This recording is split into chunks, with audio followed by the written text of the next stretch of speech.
الحمدللہ رب العالمین والصلاة والسلام علی محمد الامین فاعوذ باللہ من الشیطان الرجیم بسم اللہ الرحمن الرحیم۔ خواتین و حضرات، میں ایک طویل عرصے سے یہ بیان کر رہا ہوں کہ اس وقت جو فساد اور دہشت گردی مسلمانوں کے ہاں عروج پر پہنچ رہی ہے، اس کے پس منظر میں ایک مذہبی بیانیہ ہے۔ عام طور پر لوگ اس جانب توجہ نہیں کرتے، چنانچہ میں نے انہیں توجہ دلانے کی کوشش کی ہے کہ وہ یہ سمجھیں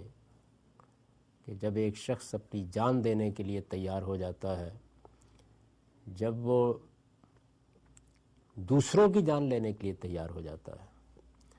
تو یہ کوئی آسان مرحلہ نہیں ہے۔ اس کے پیچھے بڑے غیر معمولی محرکات ہوتے ہیں، اور وہ ہیں ایک فکر ہے جو مسلمانوں کے ہاں موجود ہے۔ یہ فکر ان کے ہاں پڑھا اور پڑھایا جاتا ہے۔ اس کو پچھلی 2 صدیوں میں مذہبی تحریکوں نے پروان چڑھایا ہے۔ اس کے لیے بڑا غیر معمولی لٹریچر تصنیف ہوا ہے، اس کی بنیاد پر لوگوں کی تربیت ہوئی ہے۔ یہ الگ بات ہے کہ اس کے ظہور کے لیے سیاسی حالات نے آگ فراہم کی ہے۔ اگر یہ معاملہ افغانستان میں اس طرح نہ ہوتا اور اس میں خود عالمی طاقتوں کی یہ ضرورت نہ بن جاتی کہ وہ مذہبی لوگوں سے کام لے کر اپنے سیاسی مقاصد پورے کریں، اور خود مسلمان ملکوں کی اسٹیبلشمنٹ اس پر آمادہ نہ ہوتی، تو شاید اس کا اس طریقے سے ظہور نہ ہوتا۔ لیکن شاید اس وقت ظہور نہ ہوتا، آنے والے کسی دور میں ہو جاتا۔ اس لیے یہ ضروری ہے کہ اس مرحلے پر یہ فیصلہ کیا جائے کہ جو مذہبی بیانیہ ہمارے ہاں موجود ہے، کیا وہ صحیح ہے؟ اگر وہ صحیح ہے تو اس کے کچھ ناگزیر نتائج ہیں۔ وہ آج اس صورت میں نکل رہے ہیں، کل کسی دوسری صورت میں نکل سکتے ہیں۔ اور اگر وہ صحیح نہیں ہے تو پھر اس کے جواب میں ایک کاؤنٹر نیریٹو، ایک جوابی بیانیہ سامنے آنا چاہیے۔ یعنی یہ کوئی طریقہ نہیں ہے کہ آپ ایک حقیقت موجود ہے اور اس سے صرف نظر کر کے مسئلے کو حل کرنے کی کوشش کریں۔ اس میں صحیح طریقہ، دیانتدارانہ طریقہ یہ ہے کہ یا تو آپ اس بیانیے کو اختیار کریں اور پھر اس کے نتائج و عواقب کے بارے میں جو کچھ کہنا ہے وہ کہیں، اور یا اس کے مقابل میں جو بات آپ کہنا چاہتے ہیں پھر وہ اسی زور، اسی استدلال کے ساتھ سامنے آنی چاہیے۔ یہ بات میں کہتا رہا ہوں اور بار بار میں نے اس کی جانب توجہ دلائی، بلکہ ایک انتہا پسندی کے عنوان سے مضمون لکھا تھا جو اب میری کتاب مقامات میں ہے، وہ اخباروں میں بھی شائع ہوا۔ اس پہ میں نے یہی حقیقت واضح کرنے کی کوشش کی تھی کہ سب سے پہلے آپ کو ایک جوابی بیانیے کی ضرورت ہوگی،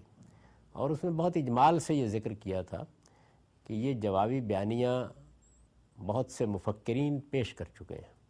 صرف اس کو سامنے لانے کی ضرورت ہے۔ اس کے بعد وہ مرحلہ آیا کہ جس میں مجھے یہ خیال ہوا کہ یہ بیانیہ اب مختصر نکات کی صورت میں سامنے لے آنا چاہیے۔ چنانچہ میں نے وہ مضمون لکھا جو جنگ میں اور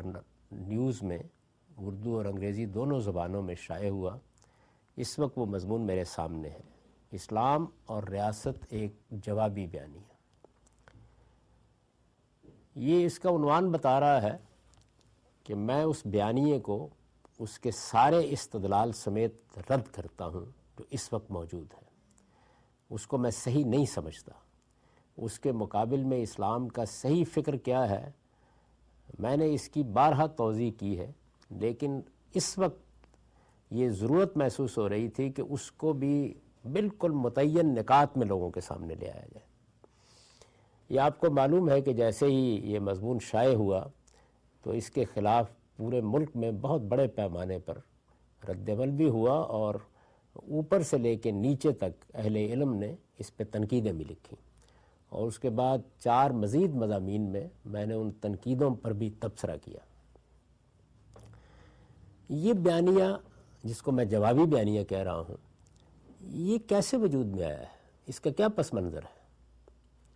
میں اس وقت اس پر پہلے مختصر سی گفتگو کروں گا۔ اس سلسلہ خطبات کی پچھلی نشستوں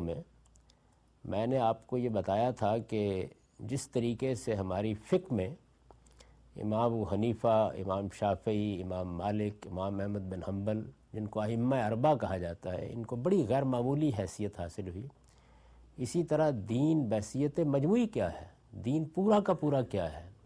دین کو اس کے ہر زاویے سے دیکھ کر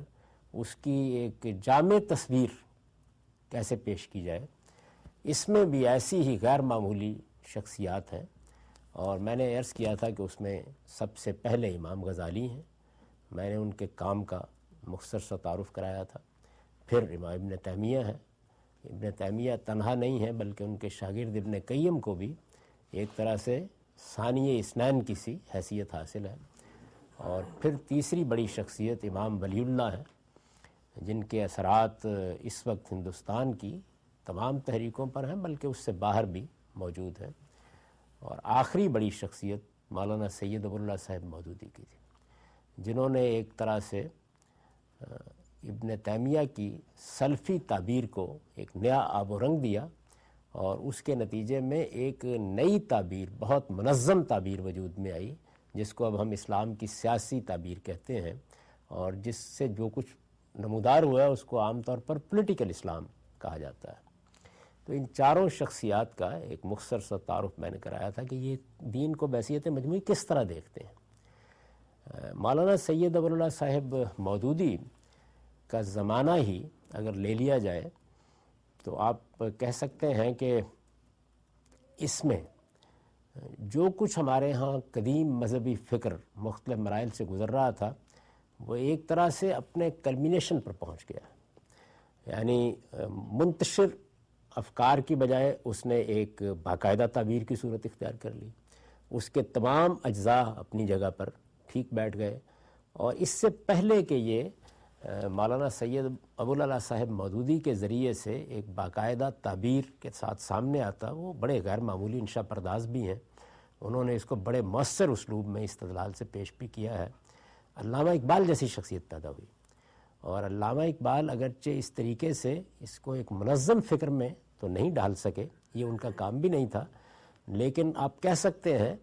کہ اس کے معاملے میں سب سے زیادہ پرتاثیر لب و لہجہ انہوں نے اختیار کیا۔ میں نے ان کے بہت سے اشعار کی طرف بھی توجہ دلائی، ان کی پوری شخصیت کی طرف بھی پچھلی نشستوں میں توجہ دلائی کہ وہ کس طرح سے گویا ایک فکر ہے یا ایک مذہبی فکر ہے یا ایک مذہبی فکر کا بیانیہ ہے، اور کس طرح وہ اس کی روح کی ترجمانی کر رہے ہیں۔ یعنی ایک چیز اجزاء میں ہے، ایک چیز فکر میں ہے، اس کے پیچھے ایک بڑا جذبہ، بڑی روح کار فرما ہوتی ہے، وہ فلسفہ ہو، وہ کوئی صوفیانہ تعبیر ہو، کوئی بھی چیز ہو، اس کو اگر آپ دیکھنا چاہیں تو اس کا نہایت شاندار، نہایت غیر معمولی، نہایت مؤثر اظہار علامہ اقبال کی شاعری میں ہوا ہے۔ اور اس کے ساتھ ہی انہوں نے ایک اور چیز کی طرف بھی توجہ دلا دی، اور وہ یہ تھا کہ اس نئے دور میں داخل ہونے کے لیے یہ ضروری ہے کہ مذہبی فکر کو ریکنسٹرکٹ کیا جائے۔ یعنی وہ یہ محسوس کر رہے تھے کہ اگر مسلمانوں کی ریاستوں کا احیاء ہوتا ہے اور اس سے خلافت وجود میں آتی ہے، اور وہ جو قدیم امامت کا تصور رہا ہے جس میں ہم امام کہتے ہیں اپنے حکمران کو، وہی چیزیں دوبارہ وجود پذیر ہوتی ہیں، اور پھر شریعت کا تعلق ریاست سے قائم ہوتا ہے، تو اس میں کچھ ریکنسٹرکشن کی ضرورت ہے، یعنی ایک مرتبہ دیکھنے کی ضرورت ہے کہ ہم اس کو دور حاضر میں کیسے پیش کریں گے۔ تو یہ بھی ان کا ایک بڑا کام ہے، یعنی ایک جانب وہ اس روح کو اپنی شاعری میں بیان کر رہے ہیں، اور دوسری جانب وہ اس ضرورت کی طرف بھی توجہ دلا رہے ہیں۔ پھر جب ہم ان کی کتاب کو دیکھتے ہیں جو reconstruction of religious thought in Islam کے نام سے ان کے خطبات کا مجموعہ ہے، تو اس میں انہوں نے ایک حد تک یہ کام کر کے بھی دکھایا ہے۔ اس میں صوفیانہ تعبیر کو ایک نیا آب و رنگ دے کر انہوں نے ابتدائی خطبات میں ایک استدلال پیش کیا ہے کہ جس میں ہم وحی کو اور ان چیزوں کو جدید ذہن کے قریب لا سکتے ہیں، اور دوسری جانب جو چوتھا خطبہ ہے اجتہاد پر، اس میں ان مسائل کی نشاندہی کی ہے جو اس وقت ہمارے فقہی نظام کو درپیش ہو سکتی ہیں۔ تو میں اس میں جو نتائج فکر ہیں ان پر کوئی تبصرہ اس وقت نہیں کروں گا، لیکن بحیثیت مجموعی جو اس سے میسج ملا، جو پیغام دیا گیا، وہ بہت مثبت تھا۔ یعنی اس میں حقیقت میں پہلی مرتبہ ایک شخص نے یہ نشاندہی کی کہ مسلمانوں کا مذہبی فکر ریکنسٹرکشن کا تقاضا کرتا ہے۔ یہ میں نے جس طرح کہ عرض کیا کہ بالکل کلمینیشن ہے، یعنی آخری مرحلے پر پہنچ گیا۔ مولانا سید ابو اللہ صاحب مودودی کی تعبیر نے اور ان کے قلم نے اس سارے فکر کو جو ہمارے ہاں کلاسیکی فقہ میں ذرا بکھرا بکھرا سے نظر آ رہا تھا، ایک جامع تعبیر کی صورت دے دی، اور اس کے بالکل متوازی علامہ اقبال نے یہ بات بھی کہہ دی کہ یہ فکر ایک حد تک ریکنسٹرکشن کا تقاضا بھی کرتا ہے، دونوں چیزیں۔ لیکن بات یہیں پہنچ کے میرے نزدیک گویا جو کچھ ماضی میں چلا آ رہا تھا وہ اپنے آخری ظہور میں نمودار ہو گیا۔ اس کے متوازی ایک اور شخصیت پیدا ہوئی، ان کا کام اور ان کا نام دونوں عام لوگوں کے لیے کوئی بہت معروف نہیں ہوئے ان کی زندگی میں۔ وہ شخصیت امام حمید الدین فراہی کی شخصیت تھی۔ ان کے سوانح سے بہت حد تک لوگ واقف ہیں، اس پر مولانا سید سلیمان ندوی جیسے شخص نے اور خود ان کے تلمیذ رشید مولانا امین حسن اصلاحی نے بہت اچھے مضامین لکھ دیے ہیں۔ تو آپ اس میں دیکھ سکتے ہیں کہ وہ کس پائے کی شخصیت تھی اور ان کے کام کی نوعیت کیا تھی۔ اپنے زمانے کے اہل علم تو ایک بالکل جلیل القدر استاد اور امام کی حیثیت سے ان سے متاثر بھی ہوئے۔ مولانا ابوالکلام آزاد، مولانا محمد علی جوہر، مولانا سید سلیمان ندوی، اس درجے کے لوگ ہمیشہ ان کے سامنے اپنے آپ کو ایک شاگرد کی حیثیت سے پیش کرنا بھی باعث فخر سمجھتے رہے، لیکن عام آدمیوں کو کوئی بہت زیادہ ان کے بارے میں علم نہیں ہوا۔ ان کی سیرت اور سوانح اس وقت میرا موضوع نہیں ہے، میں اس موضوع کی طرف بڑھنا چاہتا ہوں۔ صرف یہ عرض کر رہا ہوں کہ ان کے ذریعے سے پھر آپ کہہ سکتے ہیں کہ 4 شخصیات کا میں نے آپ کو تعارف کرایا جن کا اثر پورے عالم اسلام پر ہوا ہے، جنہوں نے دین کو بحیثیت مجموعی دیکھا ہے۔ تو آپ کہہ سکتے ہیں کہ اسی سطح کی، بلکہ شاید ان سے بھی بلند تر شخصیت کی حیثیت امام حمید الدین فراہی کی شخصیت ہے۔ جو کچھ ماضی سے علامہ اقبال اور مولانا سید ابو اللہ مودودی صاحب تک پہنچتا ہوا آپ دیکھ رہے ہیں، اس کے بالکل متوازی، بالکل خاموشی سے ایک چھوٹے سے قصبے میں بیٹھ کر ایک شخص نے ایک نئی بات کہی، اور وہ نئی بات یہ تھی کہ قرآن مجید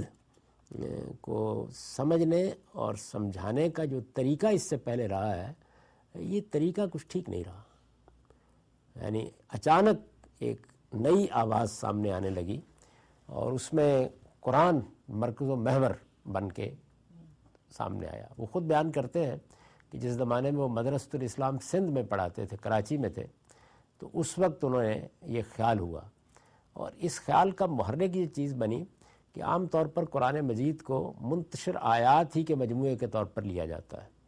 اور یہ چیز بھی عام ہو چکی ہوئی ہے کہ قرآن مجید میں کوئی نظم نہیں ہے، بلکہ شاہ ولی اللہ تک بھی اسی جگہ پر کھڑے تھے کہ کچھ شذرات ہیں جن کا مجموعہ ہے، یعنی چھوٹے چھوٹے ٹکڑے ہیں۔ ایسا تو نہیں ہے کہ بالکل آیات ہیں، لیکن چھوٹے چھوٹے ٹکڑے ہیں جن کو جمع کر دیا گیا ہے۔ اور اس طرح سے قرآن مجید، جیسے شاہ ولی اللہ نے الفوز الکبیر میں بیان بھی کیا کہ جیسے شاہانہ کلام ہے وہ صادر ہوا ہے، فرامین ہے، تو ان فرامین کو پھر جمع بھی کر دیا گیا ہے۔ ایک بادشاہ اپنا فرمان جاری کرتا ہے،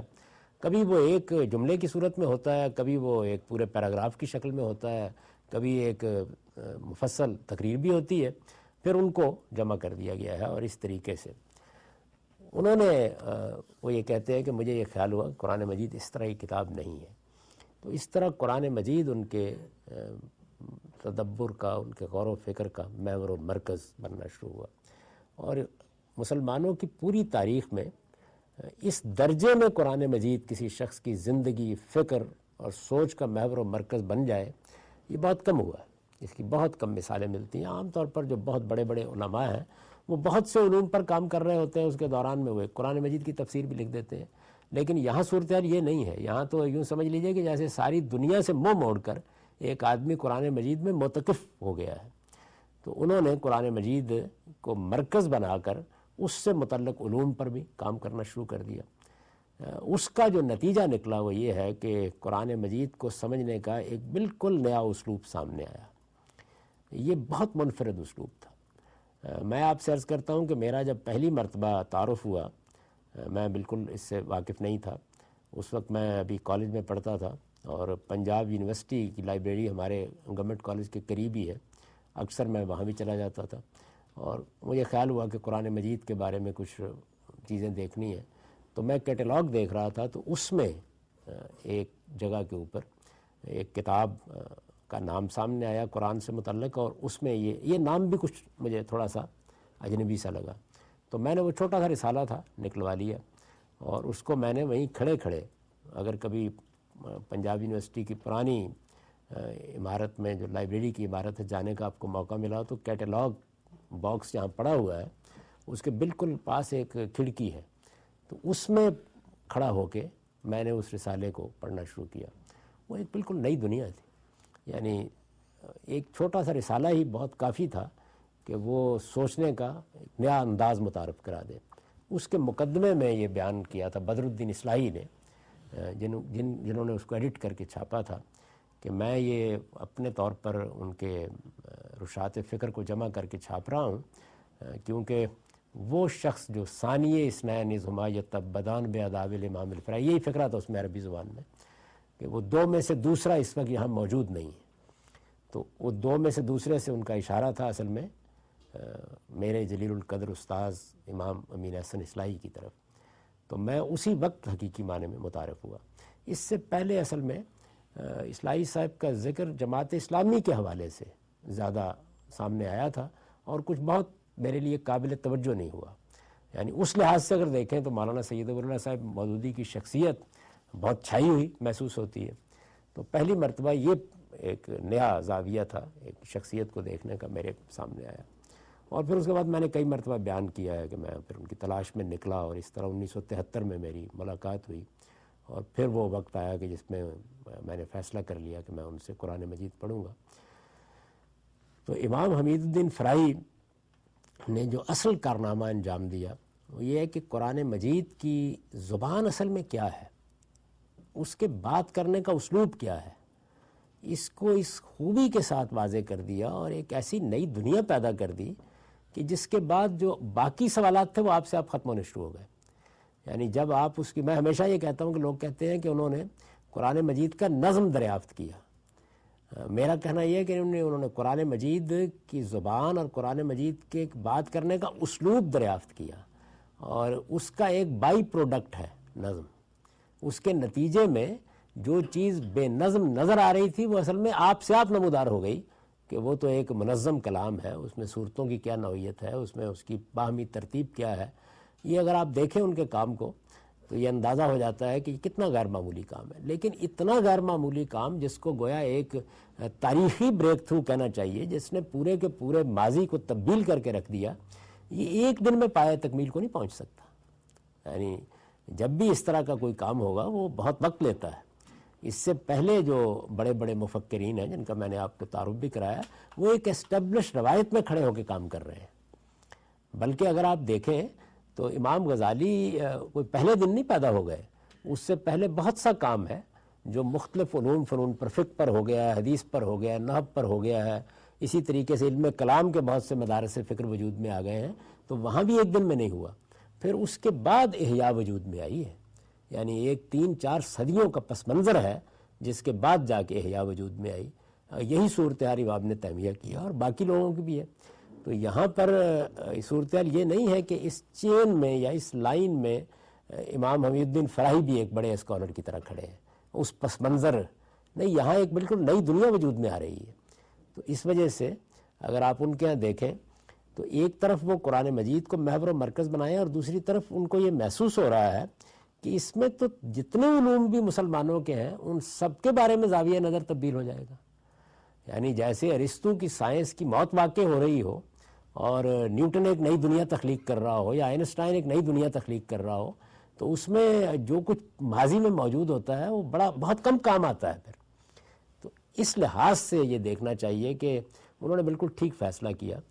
کہ وہ بالکل الگ تھلگ ہو کے بیٹھ گئے. انہوں نے اس زمانے کی کوئی سیاسی تحریکوں میں حصہ نہیں لیا، اور بھی یعنی تھوڑی بہت اگر مصروفیت رہی تو وہ اس وقت ہوئی جب کہ جامعہ عثمانیہ میں تھے، یا پھر مدرسۃ الاصلاح کی کچھ نگرانی فرماتے تھے، یا یہ کہ جس زمانے وہ دارالمصنفین کے صدر رہے تو اس وقت کچھ تھوڑی بہت ان کی مصروفیت اس نوعیت کی ہوئی. اہل علمی کے ساتھ زیادہ ان کی اپنی خواہش تو یہ تھی کہ مولانا ابوالکلام آزاد یا محمد علی جوہر میں سے کوئی ایک ان کو میسر ہو اور وہ اپنا علم اس کو منتقل کرے. یہ دونوں مولانا ابوالکلام آزاد بھی اور مولانا محمد علی جوہر بھی ان سے غیر معمولی عقیدت رکھتے ہیں. آپ میں سے اگر کچھ لوگوں کو وہ مناظرہ پڑھنے کا موقع ملا ہو جو مولانا ابوالکلام آزاد میں تحریری طور پر اور مولانا عبدالماجد دریابادی کے مابین ہوا، میں نے شاید اس سے پہلے بھی اپنے بعض لیکچرز میں اس کا ذکر کیا ہے کہ مولانا ابوالکلام آزاد کو الہلال میں مولانا عبدالماجد دریابادی نے اپنا ایک مضمون بھیجا، علم نفسیات پر وہ مضمون تھا. مولانا عبدالماجد خود فلسفے کے پس منظر سے دین کی طرف آئے، تو اس مضمون میں پین اینڈ پلیئر کا ترجمہ حظ و کرب کیا گیا تھا. پین اینڈ پلیئر یعنی یہ چونکہ علم نفسیات میں تو یہ چیزیں زیر بحث آتی ہیں نا، یعنی مسرت کیا ہے، غم کیا ہے، درد کیا ہے، تو حظ و کرب اس کا ترجمہ کیا گیا تھا. اس کے نیچے مولانا ابوالکلام آزاد نے ایڈیٹر کے طور پر شائع کرتے ہوئے ایک نوٹ لکھ دیا، اور وہ نوٹ یہ تھا کہ پین اینڈ پلیئر کا ترجمہ حظ و کرب کی بجائے اگر لذت و علم ہوتا تو زیادہ فصیح ہوتا. تو مولانا عبدالماجد دریابادی نے اس کو قبول نہیں کیا اور انہوں نے بحث شروع کر دی. حالانکہ بدیہی سی بات ہے کہ لذت و علم بہت خوبصورت ترجمہ ہے، لیکن وہ آمادہ نہیں ہوئے. تو ایک خطوط کا پھر تبادلہ ہوا ہے. اگر ادبی مارک کے نمبر ہے ایک نقوش کا، اس میں انہوں نے یہ ساری خط و کتابت جمع کر دی ہے. کبھی آپ کو پڑھنا ہو، بڑی غیر معمولی خط و کتابت ہے. ظاہر ہے کہ مولانا عبدالماجد دریابادی بڑے فاضل آدمی ہیں، اور مولانا ابوالکلام آزاد بھی ایک تاریخی عبقری شخصیت ہے، اور ادب زبان کیا چیز ہوتی ہے، ترجمے میں کیا چیزیں ملحوظ رکھنی چاہیے، وہ کسی نے جاننا ہو تو وہ تحریریں اس کو پڑھنی چاہیے. بہت اعلیٰ تحریریں ہیں. تو اس میں وہ پھر بھی بہرحال آمادہ نہیں ہوئے مولانا عبدالماجد دریابادی. تو آخر میں انہوں نے پھر لکھا کہ بھئی اس وقت ایک ہی شخص ہے کہ جو مغربی علوم کو بھی اس درجے میں جانتا ہے اور مشرقی علوم کا بھی رمز آشنا ہے، وہ امام محی الدین فرائی ہے. پھر معاملہ ان کے سامنے رکھ دیتے ہیں. تو اس سے آپ اندازہ کر سکتے ہیں کہ مولانا ابوالکلام آزاد جیسا شخص بھی کس درجے میں ان سے متاثر تھا اور ان کو دیکھتا بھی تھا. یہ جو کچھ مولانا ابوالکلام آزاد کی تفسیر میں آپ کو ندرت محسوس ہوتی ہے، اس کا پس منظر بھی یہ ہے کہ مولانا حمید الدین فرائی، امام فرائی، ایک زمانے میں 2-3 مہینے ندوے میں مقیم رہے ہیں، اور وہاں انہوں نے شبلی کے ایما سے قرآن مجید پر کچھ لیکچرز دیے ہیں. اس میں مولانا ابوالکلام آزاد بطور ایک طالب علم کے شریک ہوتے رہے ہیں. تو اس کے اثرات آپ کو ان کی تفسیر میں بھی نظر آئیں گے. یہ ایک بالکل نئی دنیا، یعنی قرآن مجید کو ایک ایسے زاویے سے دیکھا کہ جس میں قرآن اس سے پہلے کبھی دیکھا نہیں گیا تھا. اور میں نے پھر عرض کر دیا کہ اس کا جو راستہ نکلا ہے وہ راستہ کوئی فلسفے یا کوئی صوفیانہ انکشافات سے نہیں نکلا، وہ زبان سے نکلا ہے. یعنی زبان کی اپریسیشن، زبان کا ان کا جتنا اعلیٰ ذوق ہے، بالکل ایسے لگتا ہے کہ جیسے ایک شخص جو ہے وہ صدیوں کو پھلانگ کر اس دور میں چلا گیا ہے جس میں وہ زبان بولی، اور اس کا پورا سٹرکچر الہام ہو رہا ہے اس کے اوپر. وہ سمجھتا ہے، جملے کو دیکھتا ہے تو یہ معلوم ہو جاتا ہے کہ ایک نئے طریقے سے وہ اس کو دیکھ رہا ہے. تو ان کی پوری جو زندگی ہے اس کا اگر آپ مطالعہ کریں تو اس میں مرکز و محور تو یہی ہے. اسی کو سامنے رکھ کے مثلا وہ قرآن مجید کے الفاظ مفردات القرآن، قرآن مجید کے اسالیب اسالیب القرآن، قرآن مجید کا نظم نظام القرآن، تو وہ اسی کو محور بنا کے کام کر رہے ہیں. تفسیر بھی انہوں نے پھر کر کے دکھائی علوم کے ساتھ، اور اس میں آخری مختصر صورتوں کی تفسیر تو معلوم ہے کہ اردو میں بھی ترجمہ ہو چکی ہے. اصل میں تو ان کا سارا کام عربی زبانی میں تھا. وہ مجموعہ تفاسیر فراہی کے عنوان سے چھپتی ہے، اور مولانا امین احسن اصلاحی نے اپنی ابتدائی زمانے میں اوائل ہی میں اس کا ترجمہ کر دیا تھا. یہ جو تراجم ہے یہ جس زمانے میں الاسلام میں شائع ہو رہے تھے تو مولانا سید ابواللہ صاحب مودودی نے ان پر ریویو لکھے. یہ مولانا امین احسن اصلاحی نے ترجمے کیے ہیں امام حمید الدین فرائی کی ان مختصر تفاسیر کے. تو اب تو یہ مجموعہ تفاسیر فرائی کی شکل میں آ گئے ہیں. اس وقت ظاہر ہے کہ الگ الگ چھپ رہے تھے. تو جیسے جیسے یہ چھپتے جا رہے تھے ہر شمارے میں یا ایک کے بعد دوسرے شمارے میں مولانا سید ابواللہ صاحب مودودی ترجمان القرآن میں اس پہ تبصرہ کر رہے تھے. تو وہ تبصرے بھی پڑھنے کے ہیں، یعنی اس میں انہوں نے کتنی داد دی ہے اور یہ بتایا ہے کہ یہ بالکل ایک نئی دنیا ہے جو ایک جلیل القدر محقق نے پھر ان کا تعارف بھی کرایا ہے کہ ان کی کلام عرب پر کیسی نظر ہے اور عربی اسالیب کو وہ کیسا سمجھتے ہیں. اور مولانا امین حسن اصلاحی کو بھی بہت داد دی ہے اور یہ کہا ہے کہ اگر کچھ لوگوں کو اعلیٰ عربی عبارتوں کو اردو میں منتقل کرنے کا سلیقہ سیکھنا ہو تو ان کو یہ ترجمے دیکھنے چاہیے. یہ تبصرے مولانا سید ابواللہ صاحب مودودی کے ادبیات مودودی نام کی ایک کتاب ہے جس کو پروفیسر خورشید احمد نے مرتب کیا، اس میں جمع کر کے شائع بھی کر دیے گئے. تو ایک تو انہوں نے یہ کیا کہ قرآن مجید کو محور و مرکز بنا کے بہت سے علوم پر کتابیں لکھیں، جیسے اسالیب القرآن ہے، جیسے مفردات القرآن ہے، جیسے نظام القرآن ہے، یا الاصول فی التکمیل فی اصول التاویل ہے، یا اور اس طرح کی. اور دوسری جانب جو اس کے معاون علوم ہیں ان کے بارے میں بھی بہت سے جو انکشافات ان پر ہوئے وہ عام طور پر ان کو نوٹ کر لیتے تھے اور اس کے نیچے لکھ دیتے تھے کہ یہ فلاں کتاب کے لیے، یہ فلاں کتاب کے لیے. تو کوئی 70-80 کتابیں اس طریقے سے ایک ہی وقت میں زیر تصنیف ہیں، یعنی اس میں سے کسی کے بارے میں کوئی نئی حقیقت معلوم ہوتی ہے تو لکھ کے تو اس کو وہ ایک طرف ڈال دیتے ہیں. پھر یہی ہے اصل میں ان کے لکھے ہوئے چھوٹے چھوٹے نوٹ جن کو اب شائع کیا جا رہا ہے. قرآن مجید کے بارے میں بھی ان کا یہ تھا کہ وہ اس کے حاشیے پر بعض اوقات جب پڑھتے تھے تو اس پہ کچھ نوٹ لکھتے تھے، وہ بھی اب شائع ہو گئے ہیں. پھر انہوں نے باقاعدہ تفسیر بھی لکھنا شروع کر دی تھی جو سورہ بقرہ کی غالباً آیت 66 تک لکھی گئی ہے، وہ بھی اب شائع ہو گئی ہے، اس کو بھی شائع کر دیا گیا ہے. تو اس طرح، لیکن یہ سب عربی زبان میں ہے. تو ان کا جتنا بھی اس طرح کا کام تھا ان میں سے کوئی چیز بھی پایہ تکمیل کو نہیں پہنچ سکی. یعنی ایک لحاظ سے آپ یہ کہہ سکتے ہیں اسالیب القرآن بھی حقیقت میں کوئی باقاعدہ کتاب نہیں ہے بلکہ اسی طرح کے نوٹس ہیں جن کو پھر مرتب کر دیا گیا. مفردات القرآن بھی اسی طرح ہے، ان کے نوٹس ہیں، بلکہ اب اس کو ڈاکٹر اجمل اصلاحی نے اس کو چھاپا ہے، غالباً بیروت سے چھپی ہے مفردات القرآن. تو اس میں انہوں نے دونوں چیزیں جمع کر دی ہیں، یعنی مفردات القرآن کے جو اصل نوٹس تھے وہ بھی اس میں ہیں اور جو مختلف جگہوں پر امام حمید الدین فرائی نے بعض الفاظ پر بحثیں کی تھیں ان کا بھی انہوں نے ایک طرح سے خلاصہ کر کے ان کو بھی نقل کر دیا. تو وہ کافی جامع بن گئی ہے. لیکن یہ اگر آپ دیکھیں تو بہت کم کتابیں ہیں انہوں نے اپنی زندگی میں جو مکمل کی ہیں. جیسے اقسام القرآن ہے، الرائے الصحیح فی من هو الظبی ہے. اقسام القرآن کو تو اسی زمانے میں رشید رضا نے جو مفتی محمد عبدہو کے شاگرد ہیں اور مصر کے بڑے جلیل القدر علماء ہیں، مصر سے چھاپ دیا تھا اور اس پر بہت اچھا مقدمہ بھی لکھا اور تعارف بھی کرایا اس کا کہ یہ کس پائے کی چیز ہے. تو ایک ایک چیز بھی اجزاء میں ان کے ہاں زیر بحث ہے. متعلق علوم کے بارے میں بھی وہ اپنی مختلف آراء دے رہے ہیں اور وہ مسودات کی شکل میں ہی ملی ہیں ان کے بعد.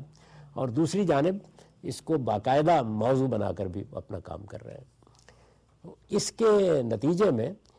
قرآن مجید کا صرف نظم دریافت نہیں ہوا بلکہ قرآن مجید ہے کیا یہ بھی دریافت ہوا.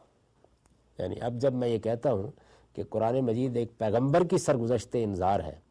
تو یہ قرآن مجید میں غالباً یہ الفاظ پوری تاریخ میں کبھی استعمال نہیں کیے گئے.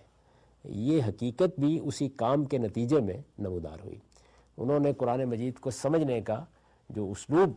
اختیار کیا اور جس طریقے کی طرف توجہ دلائی اس نے اس زمانے میں بہت لوگوں کو مروب تو کیا لیکن کوئی بہت زیادہ متوجہ نہیں کیا کہ وہ پوری طرح اس کو سمجھ لیتے. میں نے آپ سے عرض کیا کہ شبلی نے بھی تعارف کرایا. شبلی کے تو وہ شاگرد بھی ہیں، شبلی کے امزاد بھی ہیں، شبلی سے انہوں نے ابتدائی علوم پڑھے ہیں. تو شبلی بھی ندوے میں گاہے گاہے ان کے کام کا تعارف بھی کراتے ہیں، کبھی کبھی ایک استاد کی حیثیت سے تنبیہ بھی کرتے ہیں. وہ تنبیہات بھی تاریخ کا حصہ بن چکی ہوئی ہیں. یہ جو ان کی بلاغت پر کتاب ہے اس کو سب سے پہلے شبلی نے ایک ریویو لکھ کے متعارف کرایا تھا.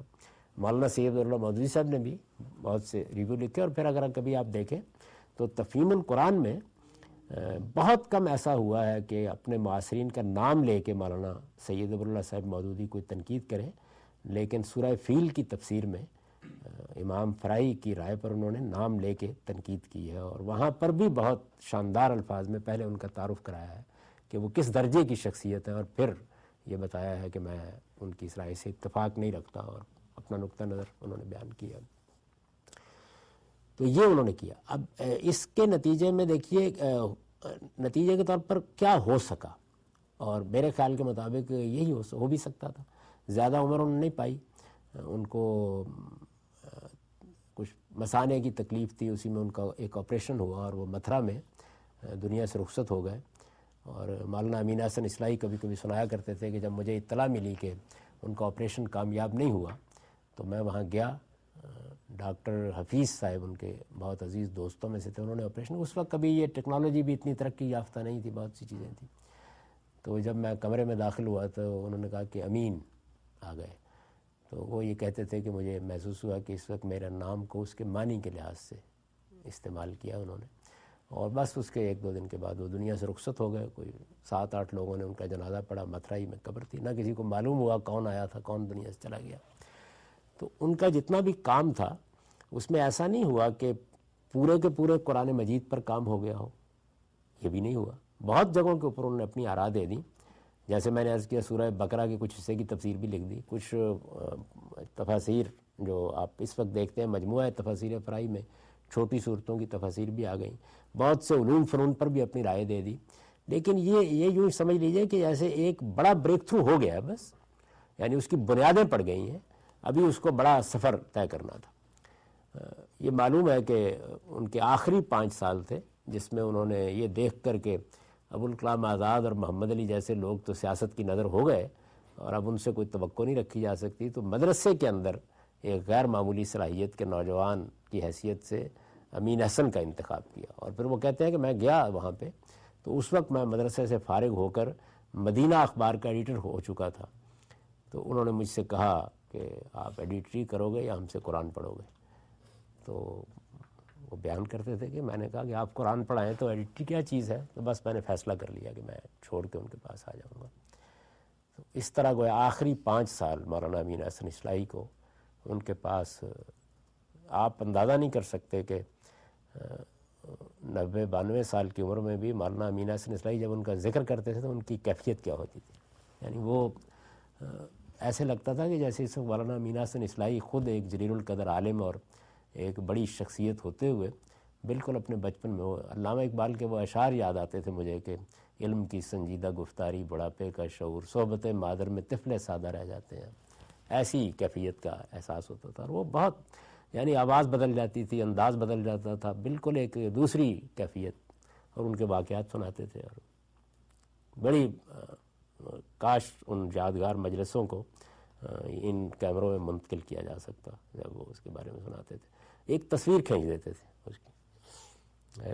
بہت سے واقعات مجھے یاد آ رہے ہیں، بتایا کہ میں پڑھ رہا تھا، یہ معلقات پڑھ رہا تھا، تو میری سمجھ میں کوئی عربی شاعری آئی وہی نہیں،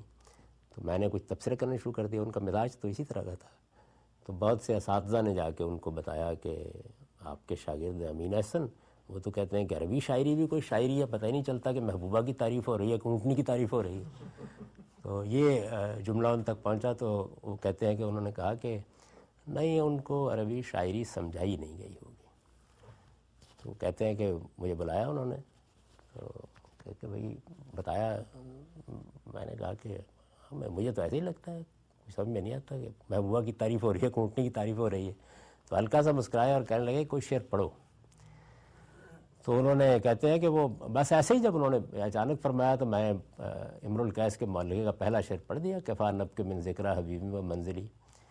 اور ان کا ترجمہ کرو۔ تو میں نے ترجمہ کر دیا، جیسے مولوی ترجمہ کرتے ہیں کہ دونوں دوستوں ذرا تھوڑی دیر کے لیے ٹھہر جاؤ، ہم یاد تازہ کریں محبوب کی بھی اور اس کے ٹھہرنے کی جگہ کی بھی۔ یہ ہے نا ایک طالب علم جیسے ترجمہ کرتا ہے۔ تو انہوں نے کہا کہ ایسے ترجمہ کرو کہ دوستو ٹھہرو ٹھہرو ذرا، جانا اور منزل جانا پہ 2 آنسو بہانے دو۔ کہتے ہیں کہ میں نے کہا شعر ہو گیا۔ تو اس طرح وہ ان کے واقعات سناتے تھے کہ اس دن کے بعد سے مجھے اندازہ ہوا کہ عربی شاعری کو کیسے اپریشیٹ کرنا چاہیے۔ ایک مرتبہ مجھے انہوں نے بتایا کہ میں پڑھ رہا تھا مولانا فیض الحسن سہارنپوری جو امام فرائی کے بھی استاد ہیں، ان کی حماسہ کی شرح پڑھ رہا تھا، تو اس میں کسی جگہ کے اوپر ان لا تجیہ بمنیتی اس طرح کی کوئی حصہ آ گیا کسی شعر کا، تو وہ لا میری سمجھ میں نہیں آیا، تو وہ اس کی تصویر کھینچتے تھے کہ وہ اپنی لائبریری کی سیڑھیاں اتر رہے تھے، ان کے ہاتھ میں عام طور پر ایک پینسل ہوتی تھی، تو جب وہ نیچے اترے تو میں نے ان سے کہا کہ یہ کیا ہے، میں بہت پڑھ چکا، میری سمجھ میں لا نہیں آیا، تو انہوں نے کتاب پکڑی اور پینسل سے اس پر لکھا لا ہے نادرہ، بھائی امین احسن جیسے تم کہہ نہیں دیتے ہو کہ جس گھڑی میری موت نہ آ جائے تو یہ وہ نہ ہے، تو میں نے کہا کہ سمجھ میں آ گئی بات، یعنی ہوتا ہے بعض جو زبانیں جیسے آپ کی انگریزی ہے یا اردو بھی اب بہت حد تک ایک قاعدے میں آ گئی ہے، اس سے پہلے زبانیں کچھ الفاظ کو ایسے استعمال کرتی ہیں کہ وہ ایک خاص طرح کی تاکید پیدا کر دیتے ہیں، لیکن وہ اپنے معنی کے لحاظ سے الٹ بیان کر رہے ہوتے ہیں، تو انہوں نے اس جانب توجہ دلائی۔ ایسے ہی جب آپ کے علم میں ہے کہ مولانا اشرف علی تھانوی نے ان کی تکفیر کر دی تھی، ایک زمانے میں انہوں نے ایک فتویٰ دے دیا تھا۔ مولانا امام حمید الدین فرائی ایک چھوٹا سا رسالہ ہے، اب چھپا ہوا مل جائے گا آپ کو اردو میں، خیالات اثناء ترجمہ قرآن، یعنی وہ بھی بڑی دلچسپ چیز ہے، اردو میں ہے اور ان کی چند اردو تحریروں میں سے ہے، تو اس کو بھی آپ پڑھ کے دیکھیں گے کہ کس زاویے سے دیکھتا ہے ایک آدمی چیزوں کو۔ اس میں انہوں نے بتایا کہ قرآن مجید کا ترجمہ کرتے ہوئے کیا کیا چیزیں ہو سکتی ہیں کسی دوسری زبان میں، تو اس میں کچھ جگہوں کے اوپر کچھ مثالیں دی ہوئی ہیں، ان میں سے ایک مثال کسی نے لکھ کے بھیج دی ہوگی، جیسے ہمارے علماء کا طریقہ ہے، تو انہوں نے کہا کہ جس آدمی کا یہ خیال ہے تو اس کی تکفیر کر دی۔ تو یہ کہتے ہیں مولانا امین احسن صلاحی فرمایا کرتے کہ وہ اسی طریقے سے لائبریری کی سیڑھیاں اترتے ہوئے آ رہے تھے، تو مجھے بہت رنج بھی تھا اور پورے مدرسے میں بھی فضا تھی، اور علماء بھی خاص طور پر مولانا حسین احمد مدنی اس فتوے کے بعد خود گئے اور انہوں نے جا کے اس کی تردید میں بڑی زوردار تقریر کی، وہ بھی مولانا حمید الدین فرائی سے بہت عقیدت رکھتے تھے، تو مولانا امین احسن کہتے ہیں کہ میں بھاگتا ہو گیا اور بڑے میرے جذبات تھے کہ یہ کیا، مولانا امام فرائی اگر مسلمان نہیں رہے تو پھر اور کون، اور شبلی کی بھی، شبلی کے بارے میں بھی کر دیا، تو کہتے ہیں کہ وہ اترے، میں نے ان سے کہا کہ آپ نے دیکھا ہے یہ، کہنے لگے کیا ہوا، کہنے لگے وہ مولانا اشرف علی تھانوی نے آپ کی تکفیر کر دی، تو وہ مڑے دوسری جانب جانے، کہنے لگے وہ تو مجھے نہیں جانتے بس۔ تو اب وہ مولانا امین احسن اس فکرے کی بلاغت کی داد دیتے تھے کہ دیکھیے یہ ایک فکرہ ہے، اس کو عام آدمی سمجھے گا کہ بے نیازی ہے، حقیقت میں یہ پورے فتوے پر تبصرہ ہے، وہ تو مجھے نہیں جانتا، یعنی مطلب یہ ہے کہ میں کیا ہوں، میرا کام کیا ہے، اس کی نوعیت کیا ہے، تو مولوی صاحب کو اس کی کیا خبر، اس لیے انہوں نے فتویٰ دے دیا ہے، تو چھوڑیے اس کو اپنے راستے کے اوپر جانے دیجیے۔ تو بہرحال یہ میں کچھ دوسری جانب نکل گیا، میں یہ بتا رہا تھا آپ کو کہ امام حمید الدین فرائی کا جو کام تھا وہ ایسا نہیں ہے کہ وہ ہوا اور پایہ تکمیل تک پہنچ گیا، قرآن مجید کی تفسیر بھی مکمل نہیں ہو سکی اور پھر وہ دنیا سے رخصت ہو گئے۔ مولانا امین احسن اصلاحی نے ان سے 25 سال کی عمر میں یہ گئے ہیں، تو ایک لحاظ سے 5 سال تک ان کی صحبت میں رہے، قرآن مجید ان سے پڑھا، ان کا طریقہ سیکھا، اس کے بعد پھر ایک زمانے تک تو الاصلاح میں بہت سی چیزیں ان کے فکر کی توضیح میں لکھیں، بہت سی چیزوں کو ایڈٹ بھی کیا، یہ ترجمے بھی اسی زمانے کے ہوئے ہیں، لیکن پھر خود بتایا کرتے تھے کہ مولانا سید ولی اللہ صاحب مودودی نے جب اقامت دین کا نعرہ بلند کیا تو ہم نے کہا کہ بھئی کہیں اقامت دین ہو ہی نہ جائے اور ہم پیچھے رہ جائیں،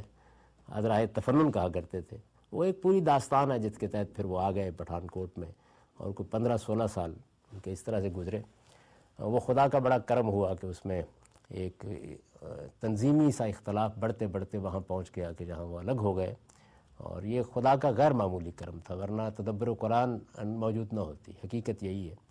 اس کے بعد وہ الگ ہو گئے، بالکل اسی طریقے سے گوشہ نشین ہو گئے جیسے کہ ان کے جلیل القدر استاد تھے، اور اللہ تعالیٰ نے پھر ان کو مہلت بھی دی، اور آپ اندازہ کیجئے کہ یہ 55 میں لکھنا شروع کی گئی ہے تدبر قرآن، اور اس وقت مولانا امین احسن اصلاحی کی عمر کوئی 52-53 سال ہو چکی ہوئی تھی۔ بظاہر تو نہیں لگتا تھا کہ یہ پایہ تکمیل کو پہنچے گی عام حالات میں، لیکن اللہ نے ان کو اتنی مہلت دی کہ تدبر قرآن کی صورت میں امام فرائی نے قرآن مجید کو سمجھنے کا جو اسلوب دریافت کیا تھا اور قرآن مجید کے جو اسرار دریافت کیے تھے، ان کی روشنی میں ایک ایسی تفسیر پورے قرآن مجید کی وجود میں آ گئی۔ اس میں ظاہر ہے کہ خود مولانا امین حسن اصلاحی کا بڑا غیر معمولی کنٹریبیوشن ہے. بہت سی جگہوں پر انہوں نے اپنے جلیل القدر استاد کی آراء پر تنقید بھی کی ہے, اختلاف بھی کیا ہے, لیکن وہ جو چیز دریافت ہو گئی ہے, یعنی جو بریک تھرو ہو گیا ہے, جو سوچنے کا انداز ہے, وہ اصل میں اب پھر آگے بڑھا ہے. اور اس کی روشنی میں پورے قرآن مجید کی تفسیر وہ آپ کے علم میں ہے, 9 مجلدات میں تدبر قرآن کے نام سے وجود میں آ گئی. اس کے بعد یہ ضرورت محسوس ہوتی تھی کہ قرآن مجید جس طریقے سے اب واضح ہو گیا ہے, اس کو اب پورے دین پر اپلائی کیا جائے. یعنی یہ اس کا لازمی نتیجہ ہے کہ ایک نئے انداز سے جب قرآن مجید کے حقائق دریافت ہو گئے تو یہ ضروری تھا کہ اب اس کو اس کی روشنی میں پورے دین کا جائزہ لیا جائے. یعنی وہی چیز جو میں نے اس سے پہلے بتایا کہ احیاء میں امام غزالی کے پیش نظر ہے, یا وہی چیز جو شاہ ولی اللہ کے پیش نظر ہے حجت اللہ البالغہ میں, تو یہ ضرورت محسوس ہوئی. اور پھر میں نے یہ فیصلہ کیا کہ میں اس کام کا ایک نقشہ بنا کے کام کروں گا. البیان تو خیر کچھ دوسری ضرورتوں کی وجہ سے وجود پذیر ہوئی, لیکن میزان میں مقصود یہی تھا کہ قرآن مجید جس طریقے سے سمجھ لیا گیا ہے اس کو سامنے رکھ کر اب پورے دین کو بیان کیا جائے. یعنی گویا اگر ایک طرز فکر نے احیاء کو اور حجت اللہ البالغہ کو یا مولانا سید ابو اللہ صاحب مودودی کی اسلامی نظام زندگی کو وجود بخشا ہے, تو یہ جو سوچنے کا انداز ہے یہ اب تقاضا کرتا ہے کہ ایک اور زاویے سے یا اس زاویے سے جو سامنے آ گیا ہے پورے دین کو دیکھا جائے. تو میزان اسی ضرورت کے پیش نظر لکھی گئی. اس وجہ سے میں نے اس مضمون میں بھی حوالہ دیا اس کا کہ میں جو کچھ نکات کی صورت میں یہاں بیان کر رہا ہوں وہ میں میزان میں تفصیل سے کہہ چکا ہوں. میزان ظاہرہ پورے کے پورے دین کو بیان کرتی ہے. یعنی اس میں تو ریاست کے مسائل بہت ضمنی طور پر آئیں گے, پورا دین اس میں بیان ہوتا ہے, اس کے تو بہت تفصیلی ابواب ایمانیات پر ہیں, عبادات پر ہیں, اور چیزوں پر ہیں. تو لیکن یہ پورا فکر ظاہر ہے جب اس میں پورا اسلام بیان ہوا ہے یا پورا دین بیان ہوا ہے تو یہ چیزیں بھی ساری کی ساری زیر بحث آئیں گی. ان کو سامنے رکھ کر پھر میں نے اس کا ایک خلاصہ, تاکہ لوگوں کے سامنے نتیجہ فکر آ جائے, ان کو معلوم ہو, نکات کی صورت میں اس آرٹیکل میں مرتب کیا. پرانی تعبیر میں کہتے ہیں شان نزول کیا ہے, یہ میں نے شان نزول بیان کی ہے اس کی, کہ اس طریقے سے یہ آرٹیکل جو آپ کے سامنے اب میں اس کو پڑھ رہا ہوں یہ وجود پذیر ہوا. تو اب میں اس کو پڑھتا جاؤں گا اور اس کے ساتھ بتاتا چلا جاؤں گا کہ اصل چیز کیا ہے. لیکن اس سے پہلے میں اس بریک تھرو کی طرف اشارہ کرنا چاہتا ہوں جس کی بنیاد پر یہ جوابی بیانیہ وجود پذیر ہوا ہے. ابھی میں نے ایک نشست میں آپ کو بڑی تفصیل کے ساتھ یہ بتایا ہے کہ جو اس وقت بیانیہ ہے اس بیانیہ کا ماخذ استدلال کیا ہے. اس کا ماخذ استدلال تاریخ کا وہ عظیم واقعہ ہے جو رسالت مآب صلی اللہ علیہ وسلم کی بعثت کے ساتھ ہوا, جس کے نتیجے میں رسول اللہ صلی اللہ علیہ وسلم مکے ہی کے زمانے میں رخصت نہیں ہو گئے دنیا سے, ایک ریاست وجود میں آ گئی. اور پھر یہی نہیں ہوا, اس کے بعد جزیرہ نما عرب میں ایک عظیم انقلاب برپا ہو گیا, اور پھر دنیا کی بہت بڑی بڑی سلطنتیں الٹ گئیں, اور ایران اور روما کی سلطنتوں کی جگہ ایک اسلامی خلافت وجود پذیر ہو گئی. تو وہ ساری تاریخ میں جس کی طرف میں نے اشارہ, ماخذ استدلال کی حیثیت رکھتی ہے. یہ جو پوری تاریخ ہے, میں نے بار بار اس میں یہ کہا تھا کہ یہ تو اسٹیبلش ہسٹری ہے, اس میں سے کوئی چیز بھی ایسی نہیں ہے کہ جس کو آپ معرض تنقید میں لا سکیں. یہ کوئی اخبار احاد نہیں ہے, یہ کسی مورخ کا محض بیان نہیں ہے. یہ چیزیں وہ ہیں کہ جن کو تو ایک اندھا بھی دیکھتا ہے. یہ تاریخ کی روشنی میں ایک پورا بیانیہ ہے جو اصل میں عملی صورت میں سامنے کھڑا ہے. تو اس وجہ سے اب تک جن لوگوں نے اس بیانیے سے گریز کرنا چاہا ہے, یعنی اس سے کچھ گریز کے آثار آپ کو علامہ شبلی نعمانی کے ہاں بھی نظر آئیں گے, عرب علماء کے ہاں بھی نظر آئیں گے. جن لوگوں نے بھی اس سے گریز کرنا چاہا ہے, میں اس بیانیے کا پورا تعارف کرا چکا ہوں کیا ہے. وہ کیا کرتے ہیں, وہ اصل میں اس اسٹیبلشڈ ہسٹری میں جو چیزیں وجود پذیر ہوئی ہیں ان کی کوئی اور توجیہ کرنے کی کوشش کرتے ہیں اجزاء میں, اور وہ عام طور پر ناکام ہو جاتی ہے. جیسے مثلا شبلی نے جزیہ کے بارے پہ جس طرح کی توجیہ کرنے کی کوشش کی, یا جس طریقے سے بعض لوگوں نے رسالت مآب صلی اللہ علیہ وسلم کے زمانے کی جنگوں کو دفاعی جنگوں کی صورت میں, اس لیے کہ وہ بھی ایک زاویہ تھا کہ آخر حملہ آور تو قریشی ہوئے تھے بدر میں, تو اس طریقے سے بیان کرنے کی کوشش کی۔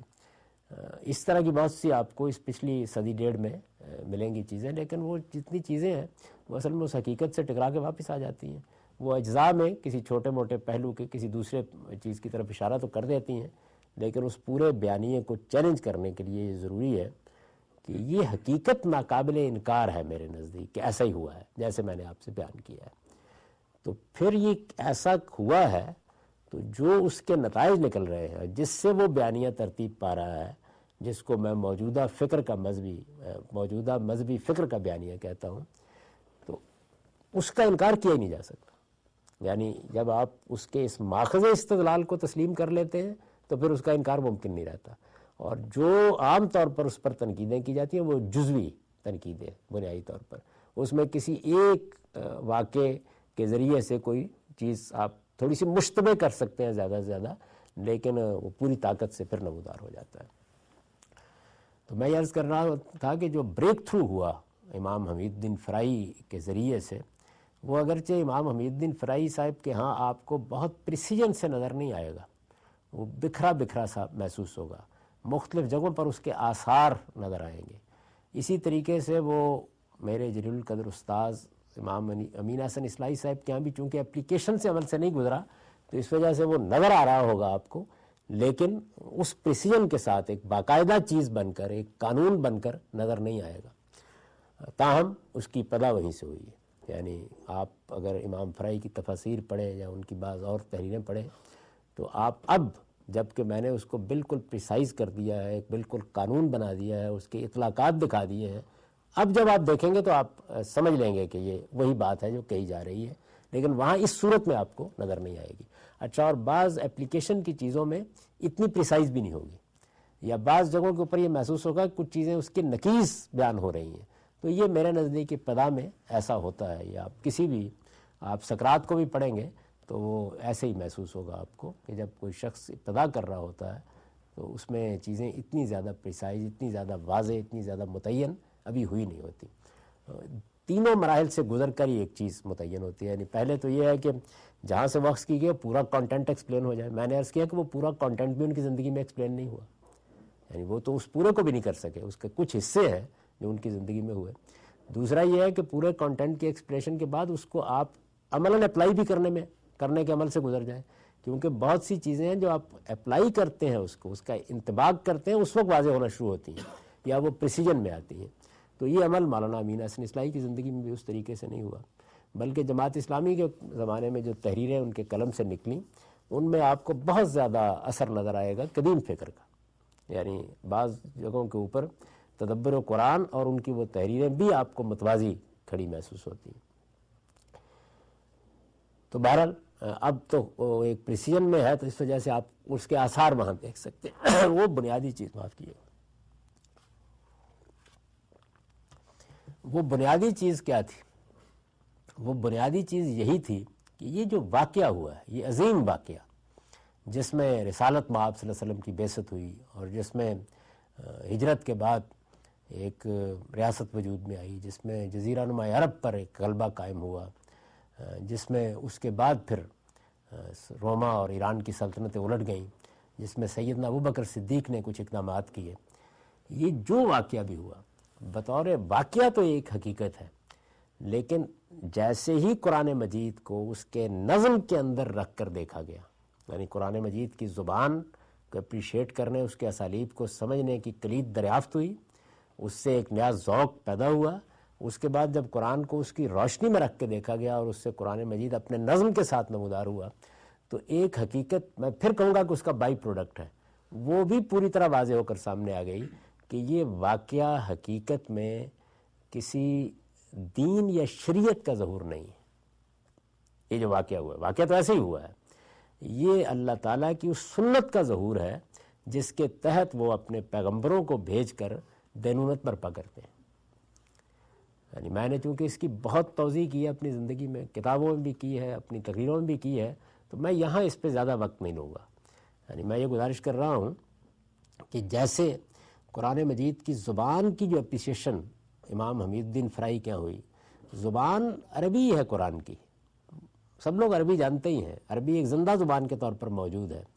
لیکن وہی زبان اپنی کنسٹرکشن کے لحاظ سے جیسے اپنے آپ کو کمیونیکیٹ کرتی ہے، وہ بالکل ایک دوسری دنیا ہے۔ تو انہوں نے اس دوسری دنیا کا دروازہ کھول دیا۔ اس میں داخل ہونے کے بعد ایک نتیجہ جو ان کی زندگی میں نکلا وہ قرآن مجید کا نظم دریافت ہو گیا۔ یعنی بہت سے لوگ یہ خیال کرتے تھے، مثلا زمخشری بھی بڑا اصرار کرتے ہیں کہ قرآن مجید میں نظم ہے، لیکن وہ کس طرح کا نظم ہے؟ یعنی کیا باتوں سے باتیں جوڑی گئی ہیں؟ تو قرآن مجید میں کس طرح کا نظم ہے وہ زبان کی اس اپریسیشن سے دریافت ہو گیا۔ اچھا، پھر اس نظم میں بھی بتدریج ڈیولپمنٹ ہوئی ہے۔ مثلا آپ نظام القرآن میں قرآن مجید کے سٹرکچرل نظم کو جس طرح دیکھیں گے وہ آپ کو اس سے زیادہ ڈیولپ شکل میں تدبر قرآن میں محسوس ہوگا۔ اور پھر جب آپ اس کو میرے ہاں دیکھیں گے، جب میں اس پہ گفتگو کرتا ہوں، مثال کے طور پر میزانی میں، اصول و مبادی میں دیکھیں گے تو وہ اس سے زیادہ پریسیجن کے ساتھ آپ کے سامنے آ جائے گا۔ لیکن یہ جس طرح وہاں ہوا ہے، بالکل اسی طرح سے یہ چیز امام حبیب الدین فرائی کے ہاں دریافت ہو گئی کہ یہ ایک سنت الہی کا ظہور ہے، اور ایک سنت الہی کا ظہور دونوں پہلوؤں سے دریافت ہو گیا۔ یعنی اس پہلو سے بھی کہ یہ رسولوں کے بارے میں خدا کی ایک سنت کا ظہور ہوا ہے، یعنی یہ کوئی انقلاب نہیں آیا، یہ کوئی سیاسی جد و جہد نہیں ہوئی، یہ کوئی سیاسی عمل بھی نہیں ہوا، یہ اسلام اور ریاست کا کوئی معاملہ ہی سرے سے زیر بحث نہیں آیا۔ آپ یہ دیکھیں نا، پیراڈائم ہی تبدیل ہو گیا، یعنی ایک دوسری دنیا اس سارے عمل کے بارے میں۔ آپ کو معلوم ہے کہ مولانا سید ظفر اللہ صاحب مودودی نے جب اپنی تحریک کی ابتدا کی ہے تو ایک علی گڑھ کے اسٹریٹجی ہال میں انہوں نے ایک خطبہ دیا ہے، اس کا عنوان ہے اسلامی حکومت کس طرح قائم ہوتی ہے۔ یہ مولانا سید ظفر اللہ صاحب مودودی کے بارے میں یہ کہا جاتا تھا کہ وہ اپنے زمانے کے سب سے بڑے پیمفلٹیرین تھے، اور یہ حقیقت ہے کہ جماعت اسلامی کی جو تحریک اٹھی ہے تو یہ عام طور پر 10 پیمفلٹ تھے، یعنی ویسے تو وہ 100 سے زیادہ کتابوں کے مصنف ہیں، وہ 10 پیمفلٹ جو تھے وہ تحریک کی بنیاد بن گئے۔ تو ان میں جو سب سے مؤثر چیز تھی وہ یہی تھی۔ ان 10 پیمفلٹ میں شہادت حق ہے، جہاد فی سبیل اللہ ہے، بناؤ اور بگاڑ ہے، سلامتی کا راستہ ہے، اس طرح کے پیمفلٹ ہیں۔ لیکن یہ جو ہے اسلامی حکومت کس طرح قائم ہوتی ہے، اسی عنوان سے یہ اصل میں علی گڑھ میں کی گئی ایک تقریر ہے۔ مولانا سید ظفر اللہ صاحب مودودی عام طور پر تقریر لکھ کے کرتے تھے، تو وہ تحریر بھی ہوتی تھی، تقریر بھی ہوتی تھی۔ چنانچہ یہ وہ تحریر ہے جس میں انہوں نے اسی سارے واقعے کو جو میں نے بیان کیا، اسی واقعے کو ماخذ بنا کر یہ بتایا ہے کہ اس کا ہدف اسلامی حکومت، عالمی اسلامی حکومت کا قیام ہے، اور اس کے قائم ہونے کا منہاج اور طریقہ وہی ہوگا جو پیغمبر نے اختیار کیا۔ اسلامی حکومت کس طرح قائم ہوتی ہے، تو پوری سیرت اس میں ماخذ ہے۔ پورے کے پورے پیمفلٹ میں آپ کہیں بھی قرآن کی کوئی آیت یا کوئی چیز نہیں دیکھیں گے۔ اس کو، یہ جو میں نے آپ کو جس ماخذ استدلال کی طرف توجہ دلائی، اسی کو سامنے رکھ کر انہوں نے وہ پوری تقریر کی ہے۔ یہی چیز ہے جس کو اس کے بعد پھر ایک دور آ گیا کہ جس میں جماعت اسلامی کے فکر پر مولانا امین حسن اصلاحی کے اثرات ہونا شروع ہوئے، تو وہ کتاب لکھی گئی جس کا میں نے تفصیلی تعارف کرایا ہے کینیڈا میں اسی طرح کے لیکچرز میں، دعوت دین اور اس کا طریقہ کار۔ دعوت دین اور اس کا طریقہ کار میں بھی رسول اللہ صلی اللہ علیہ وسلم کی دعوت کو سامنے رکھ کر اس کو بالکل ایک سائنس کے طریقے پر مولانا امین حسن اصلاحی نے بیان کر دیا ہے۔ یہ اس کتاب کا آخری باب ہے، دعوت کے مراحل، جس میں یہ بیان کیا گیا ہے کہ یہ دعوت سے شروع ہوگی، دعوت اور انذار سے، پھر ہجرت و برات کا مرحلہ ہوگا، پھر اقدام کا مرحلہ ہوگا، جیسے کہ پیغمبروں کے ہاں آتا ہے۔ اسی اجمال کی تفصیل ہے ڈاکٹر اسرار احمد صاحب کی وہ کتاب انقلاب کا نبوی منہاج۔ ڈاکٹر اسرار احمد صاحب نے اس کو پھر بہت تفصیل سے بیان کیا، اس میں بعض مراحل کا اضافہ بھی کیا، جیسے صبر محض کا مرحلہ ہے، پیسو ریزسٹنس جس کو وہ کہتے تھے، اور بہت سی اور چیزوں کی بھی توضیح انہوں نے کی۔ اقدام کے مرحلے میں بھی انہوں نے یہ کہا کہ اس کی شکل جو ہے وہ تغییر بالجد اور یہ نہی عن المنکر سے ہم اخذ کر لیں گے۔ یہ ایک دوسری بحث ہے، میں صرف آپ کو یہ بتانا چاہتا کہ وہی واقعہ ہے، اس واقعے کو اس طریقے سے قدیم فکر بھی ماخذ بنا گفتگو کر رہا ہے۔ قدیم فکر کے ہاں وہ سارا کا سارا واقعہ اصل میں خدا کے دین کی دعوت، پیغام اور اس کی شریعت کے عالمی سطح پر ایک نظم میں ظہور کا واقعہ ہے، اس لیے وہ اسوہ حسنہ ہے، وہ ماخذ ہے، وہ نبوی منہاج ہے۔ جو واقعہ ہو رہا ہے وہ اسلامی انقلاب ہے۔ تو یہ دیکھیے کہ یہاں سب کچھ الٹ گیا۔ جو چیز سامنے آئی امام محی الدین فرائی صاحب کے اس کام کے نتیجے میں، وہ یہ کہ نہیں، ان میں سے کچھ بھی نہیں ہوا۔ یہ تو اصل میں ایک سنت الہی کا ظہور ہے، یہ کوئی انقلاب نہیں آ رہا، یہ کوئی حکومت نہیں قائم کی جا رہی، یہ ایک سنت الہی کا ظہور ہے جو اللہ نے اپنے رسولوں کے بارے میں بیان کی ہے۔ اس کے ساتھ ہی آپ جب امام کی بہت سی دوسری تصانیف کو دیکھتے ہیں تو وہ اس جانب بھی اشارہ کرتے نظر آتے ہیں، جس کو میں نے پھر بعد میں بہت تعین کے ساتھ بیان کیا ہے کہ جس طرح قرآن مجید اس سنت الہی کے ظہور کی، اسی کو سرگزشت انذار کہا ہے میں نے، اس سنت الہی کے ظہور کی داستان ہے قرآن مجید۔ بالکل اسی طریقے سے بائبل ایک اور سنت الہی کے ظہور کی داستان ہے، یعنی جو غلط فہمی ہمارے ہاں ہوئی ہے اسی طرح کی غلط فہمی اس سے پہلے یہود کے ہاں بھی ہو چکی ہوئی ہے۔ تو بائبل میں جو سیدنا ابراہیم علیہ السلام کی ذریت کو اللہ تعالیٰ نے منتخب کیا ہے دوسرے دور میں، یعنی جو پہلا دور ہے وہ تو انفرادی انتخاب کا ہے، یہ دوسرا دور جس میں پوری ذریت منتخب کی ہے، اس کو قرآن نے ایک آیت میں سمیٹ دیا ہے، ان اللہ اصطفیٰ آدم و نوح و آل ابراہیم و آل عمران علی العالمین،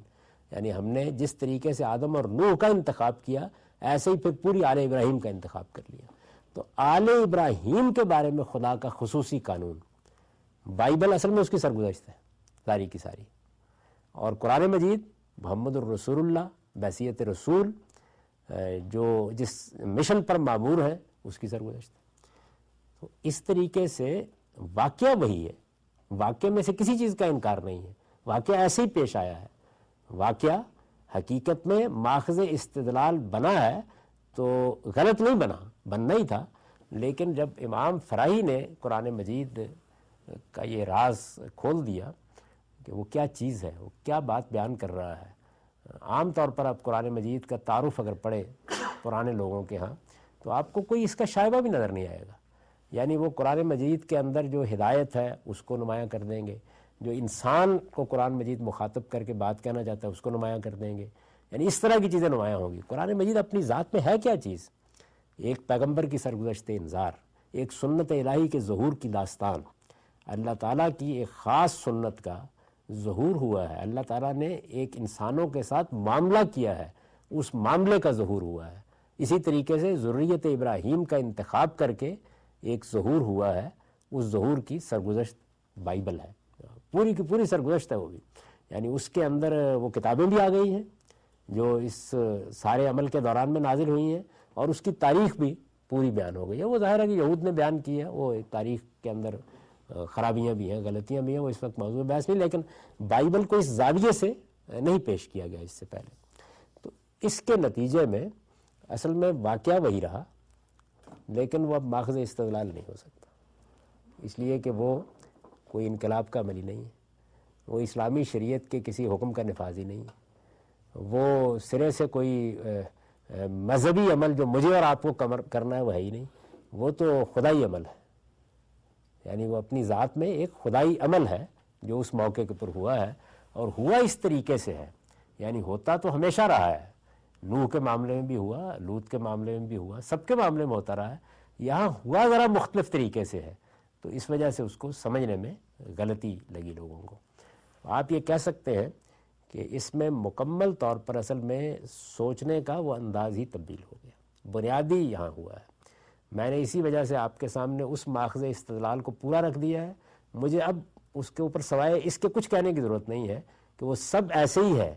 لیکن وہ کسی شرعی حکم کا صدور نہیں ہو رہا بلکہ ایک سنت الہی کا ظہور ہو رہا ہے۔ اگر مجھے تبصرہ کرنا ہو تو میں یہی کہوں گا، مثال کے طور پر ڈاکٹر اسرار احمد صاحب کو یا ان سے پہلے مولانا سید ابواللہ صاحب مودودی کو، کہ آپ جس چیز کو انقلاب کا ماخذ سمجھ رہے ہیں یا جس چیز کو خلافت کے ظہور کا ماخذ سمجھ رہے ہیں یا عالمی حکومت کا ماخذ سمجھ رہے ہیں، وہ ان میں سے کسی چیز کا ماخذ بھی نہیں ہے، وہ تو اصل میں ایک سنت الہی کا ظہور ہے، اور وہ ہو چکا، اپنی آخری شکل میں ہو چکا۔ ان میں سے کوئی ایک چیز بھی نہیں ہے کہ جو آپ کے لیے اسوہ ہے، نمونہ ہے، یا آپ اسے ماخذ استدلال بنا سکتے ہیں۔ تو ماخذ استدلال کی حیثیت ہی سے وہ سارا واقعہ چیلنج ہو گیا۔ اس کے نتیجے میں اصل میں جو کام ہوا ہے وہ یہ ہوا ہے۔ اب جب یہ چیلنج ہو گیا تو اس سے استدلال کی بھی گنجائش باقی نہیں رہی، سوائے اس کے کہ بحث ہوتی رہے گی اور لوگ اس کو ماخذ استدلال بناتے رہیں گے، اور میں یہ بتاتا رہوں گا کہ یہ ایک سنت الہی کا ظہور ہے، اور میرا خیال ہے میں نے اس کی اتنی وضاحت کر دی ہے، اتنی توضیح کر دی ہے، اتنا اس کو بیان کر دیا ہے کہ سوائے اس کے کہ اب میں نے اشارات میں جیسے بتا دیا، اس کی مزید توضیح کی ان لیکچرز میں ضرورت نہیں ہے. یعنی صرف وہ زاویہ سمجھ میں آ جانا چاہیے کہ جس سے حقیقت میں یہ پیراڈائم شفٹ ہوا ہے، جس کے نتیجے میں ایک نئی دنیا وجود میں آئی ہے. اس کو پس منظر میں رکھ لیجئے، یعنی ماخذ استدلال اور اس پر یہ بنیادی تنقید. وہ تنقید اس واقعے پر نہیں ہے، اس واقعے کی نوعیت پر ہے کہ وہ حقیقت میں ہوا کیا ہے. میں اس کو کئی اسالیب میں بیان کر دیتا ہوں. کبھی اس طرح بیان کر دیتا ہوں کہ یہ ایک سنت الہی کا ظہور تھا، کبھی اس طریقے سے بیان کر دیتا ہوں جیسے کہ میں نے مثال کے طور پر میزان میں جب جہاد کا باب لکھا ہے تو اس میں بیان کیا ہے کہ یہ شریعت کا کوئی حکم نہیں تھا. کئی اسالیب میں اس کو میں نے کبھی منفی کبھی مثبت طریقے سے ادا کیا. پھر اس کی بڑی توضیح کی ہے، یعنی قانون دعوت میں کی ہے، وہاں پیغمبر کی دعوت کو، اس کے اثرات پھر آپ کو جگہ جگہ نظر آئیں گے. ایک طرح سے یہ شاہ کلید بن گیا ہے جس نے اس سارے معاملے کو کھول دیا ہے. اس نے بتا دیا ہے کہ ارتداد کے خلاف کارروائی کیوں ہوئی ہے. اس نے بتا دیا ہے کہ ارتداد کے بارے میں اگر کوئی روایت بھی ہے تو اس کا اصل موقع اور محل کیا ہے. اس نے بتا دیا ہے کہ شرک اور کفر کے خلاف کارروائی کی اصل نوعیت کیا ہے. یعنی وہ جتنی بھی چیزیں آپ نے اس بیانیے کے نکات کی صورت میں دیکھی ہیں، وہ اگر آپ غور کریں تو جس جگہ سے وہ ساری کی ساری صادر ہو رہی ہیں، اس ماخذ کو یہ نقطہ نظر ہدف بناتا ہے اور اس کی نوعیت تبدیل کر کے رکھ دیتا ہے. یعنی واقعے کو کچھ نہیں کہتا یا اس کے بارے میں کوئی بات نہیں کرتا یا اس کے کسی جزء کے بارے میں کوئی تحقیق نہیں ارشاد فرماتا، بلکہ یہ بتاتا ہے کہ یہ سارا واقعہ ایسے ہی ہوا ہے، لیکن یہ واقعہ اصل میں کوئی انسانی عمل نہیں ہے اپنی ذات میں، یہ ایک خدائی عمل ہے، اور یہ خدائی عمل اس قانون کے مطابق ہوا ہے جس کو میں اب قانون اتمام حجت کہتا ہوں. آپ کے علم میں پھر اس کے بعد جب کچھ لوگوں نے، میرے اپنے احباب میں سے بھی اور میرے حلقہ احباب میں جو علماء ہیں جیسے عمار خان ناصر ہیں یا دوسرے لوگ ہیں، تو ان کی تحریروں میں جب ذریت ابراہیم سے متعلق سنت الہی اور اس میں کچھ اختلاط کی صورت پیدا ہونا شروع ہوئی، تو پھر میں نے ایک اور مضمون لکھا تھا خدا کے فیصلے کے عنوان سے. وہی میری کتاب مقامات میں ہے، جس میں پھر میں نے ان دونوں کو الگ کر کے بتایا. یعنی مثال کے طور پر سیدنا سلیمان علیہ السلام کا جو اقدام ہے ملکہ سبا کے خلاف، وہ بعض میرے اپنے احباب نے اس کو پلیس کر دیا اس قانون میں، تو میں نے یہ بتایا کہ نہیں، اس کا تعلق ایک دوسرے قانون سے ہے. یا سیدنا موسیٰ علیہ السلام کے اقدام کو، یا جو تورات میں احکام دیے گئے ہیں فلسطین کے بارے میں، تو میں نے ان کو الگ کر کے بتا دی. اس کے نتیجے میں فلسطین کی خصوصی حیثیت، جزیرہ نمایاں عرب کی خصوصی حیثیت وہ بھی نمایاں ہو کے سامنے آ گئی. یعنی یہ معلوم ہو گیا کہ ان کے بارے میں خصوصی احکام کیوں ہیں، اور بھی بہت سی تاریخی الجھنیں اس کے بعد صاف ہو گئیں. مثلا میں ایک چھوٹی سی مثال دوں گا. لوگوں کی سمجھ میں یہ بات نہیں آتی تھی، اور وہ دیکھیں کتنے بڑے معاملے کا باعث بنی کہ رسول اللہ صلی اللہ علیہ وسلم مکے میں ایک بت کو بھی برداشت نہیں کر رہے. جزیرہ نمایاں عرب پورے کو بھی آپ نے یہ کہا کہ جاؤ سب بتوں کو، سب استھانوں کو، سب کو توڑ دو جا کے. اور اس کے بعد صحابہ کرام باہر نکلتے ہیں اور کسی بت کو، کسی معبد کو، کسی مندر کو ہاتھ ہی نہیں لگاتے. یہاں تک کہ وہ مصر کا مشہور واقعہ پیش آ گیا جس میں سیدہ مریم کے مجسمے کی ناک کاٹ دی گئی، غالباً سیدنا مسیح علیہ السلام کی. تو ہمارے مسلمانوں کے جو سپہ سالار ہیں جنہوں نے مصر فتح کیا ہے، انہوں نے کہا کہ تلاش کرو کس نے اس کو توڑا ہے. یعنی جو مکے میں اور جزیرہ نما عرب میں بت توڑ رہے ہیں، وہ یہاں پر تلاش کر رہے ہیں کہ کس نے یہ حرکت کی ہے.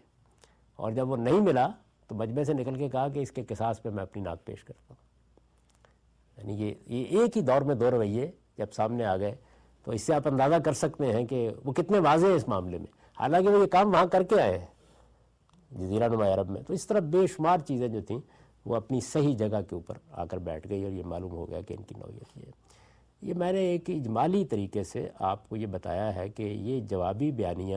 اصل میں وجود پذیر کیسے ہوا ہے، اس کا پس منظر کیا ہے، کیسے وجود پذیر ہوا ہے،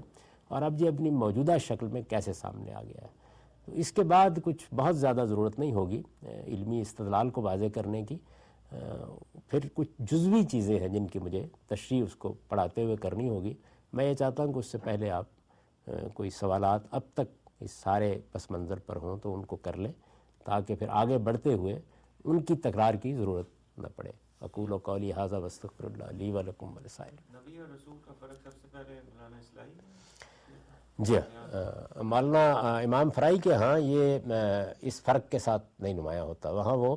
اس سنت الہی کو نبی ہی کہہ کے بیان کرتے ہیں.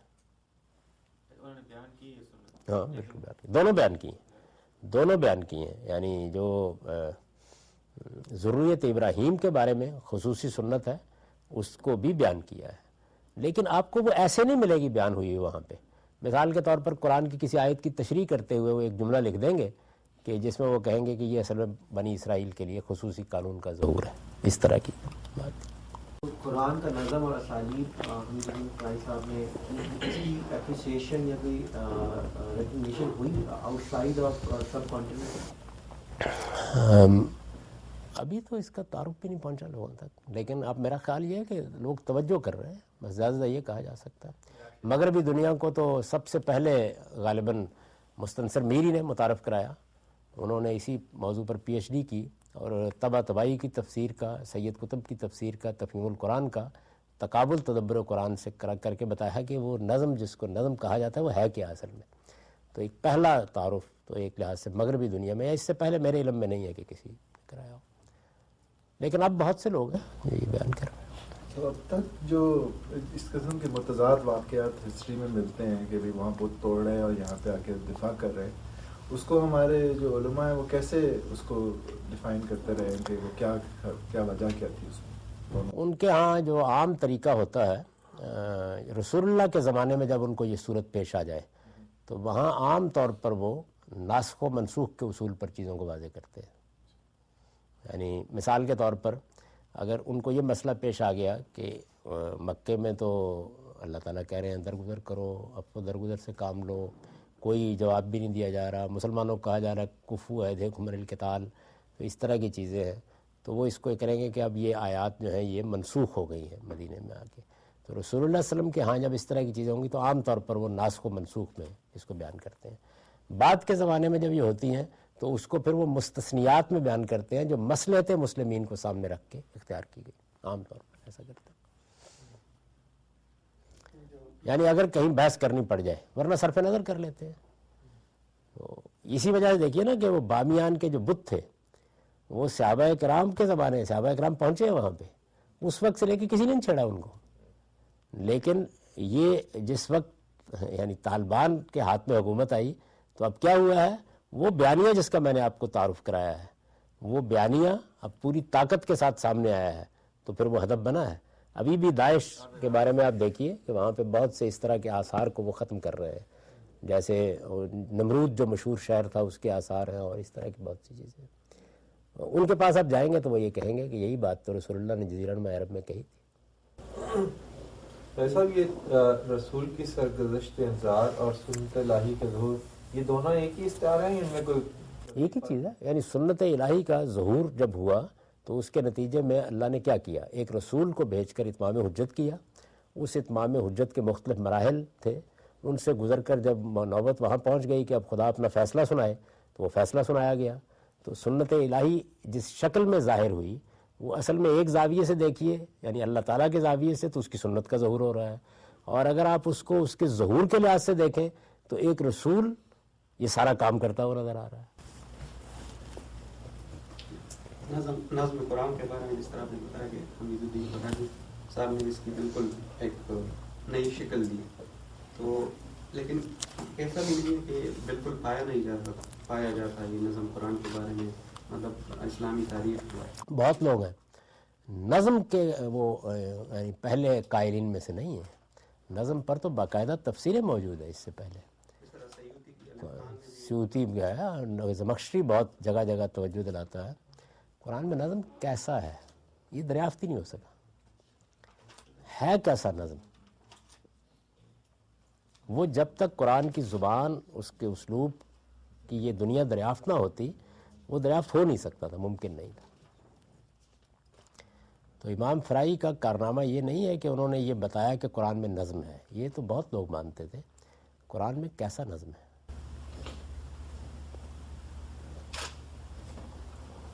عربی دنیا کے جو تمام عالم الازہر اور وہاں سے لے کے ان میں ہم نے کبھی